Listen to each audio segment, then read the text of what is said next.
CR101radio.com, podcasts, and more. Fear and the Future.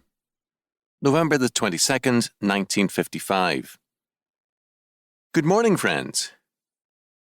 When a man is ruled by fear, he is unable either to live in the present or to face the future.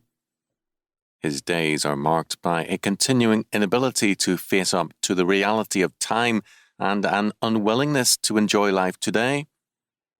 His life is lived not in the real world, but in a realm of fantasy which has no relationship to causality and even less to the truth concerning himself.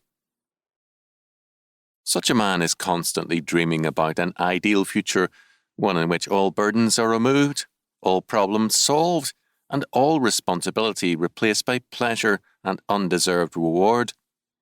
All such people daydream glowingly about the future, but actually they are afraid of both life and the future because they are unwilling to come to terms with themselves as creatures under God. Fantasies about the future often assume a tremendous political importance, of which Marxist communism is an especially obvious contemporary example. The Marxists dream of a stateless, crimeless, sinless, trouble-free world is the fantasy of sick men who are afraid of the divine truth concerning themselves and are trying to create a world where cause and effect do not prevail and where God does not exist. And their fantastic creeds appeals only to men who, like themselves, are trying to evade judgment by outlawing it and trying to escape the truth concerning their wretched sinfulness by calling themselves righteous and their works the deeds of supermen. Nothing, however, can hide the fact that they are proud and angry sinners trying to evade the wrath of the righteous God. Because such men cannot face the truth concerning themselves, that they are sinners before God, they cannot face anything in honesty or in truth. They cannot accept causality, for it declares that what a man sows, that shall he reap, and the wages of sin is death. They cannot face the present or the future, because both confront them with consequence, and for man the sinner, all consequence is death and judgment. Thus, they find refuge in fantasy, in a dream world where the sinner takes paradise and the righteous are given over to damnation.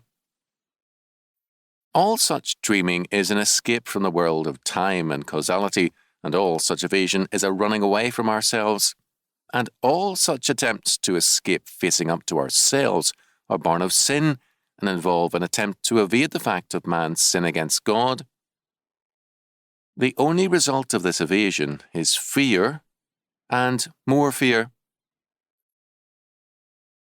Only the man who sees himself as a sinner in the sight of God and lives by the grace of God and in the salvation of Jesus Christ can face himself honestly and without flight. Only the consistent Christian can live with himself, for in so doing he now lives with the new man, even Jesus Christ.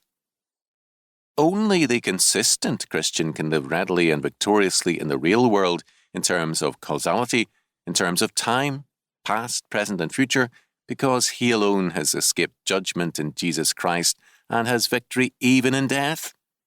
He alone finds the real world more wonderful than the dream world, because he knows that God rules and prevails in the real world, but that in the dream world it is his sin-sick nature which is at work and in power. And it is better to live in troubles with the triune God than to live in the diseased luxury of dreams begotten of original sin. The consistent Christian alone can face any and every day, no matter what it may bring, and say, "This is the day which the Lord hath made. We will rejoice and be glad in it." Psalm 118:24. This is the true faith, to live with reality, victoriously and confidently.